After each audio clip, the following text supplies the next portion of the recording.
The harbor bridge crossed over the port of Corpus Christi. It was a high steel arch, tall enough to grant barges and freighters access to the ship channel, and stood where the old drawbridge once did. The city had hosted a contest to name the bridge, and the winner, a housewife who lived out by the oil refineries, was given the honor of riding in the first car to drive across. That was in 1959. She wore a pillbox hat and white satin gloves. She posed for pictures with the mayor. Years later, when she died, her family walked to the top of the bridge and scattered her ashes over the lilting water. The structure was long and mellow, like a downturned crescent blade. A lattice of girders rose above the bridge's suspended deck, and the crisscrossing beams threw complex shadows on the lanes. After decades of sustained wind and salt from the bay, the joints were starting to erode and loosen. Rust flaked the girders. Each year, if the city could scrape together the money during the holidays, the bridge was strung with Christmas lights. An image of its illuminated reflection on the water had long commanded the cover of the Corpus phone book. A handful of couples had been married at the top.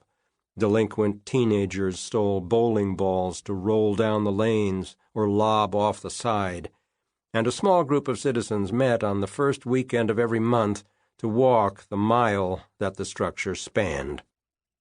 The walkers started on the south side and crossed over to North Beach on the railed walkway that edged the bridge. At the foot of the walkway hung an engraved sign from the Coastal Bend Church of Christ. Feeling desperate? Everyone who calls on the name of the Lord will be saved. Romans 10:13. So on the first weekend of September, it was the group of walkers who saw the body in the bay before anyone else. They didn't immediately comprehend the sight. The water was ragged and dirty from the previous week's storm, and the body floated face down. It looked like a person snorkeling, except an arm and leg were bent at odd, harsh angles. One of the walkers retched and kneeled on the walkway. Another started praying. Another dug in her pocket for her phone. The rest of the group stared and speculated and tried to trick themselves into thinking the person might have survived the fall. No one could tell if it was a male or female, or how old, and none of them thought of Justin Campbell, the boy who'd gone missing years before. They knew only that the broken-up body was part of them now, that the memory would insinuate itself for the rest of their lives.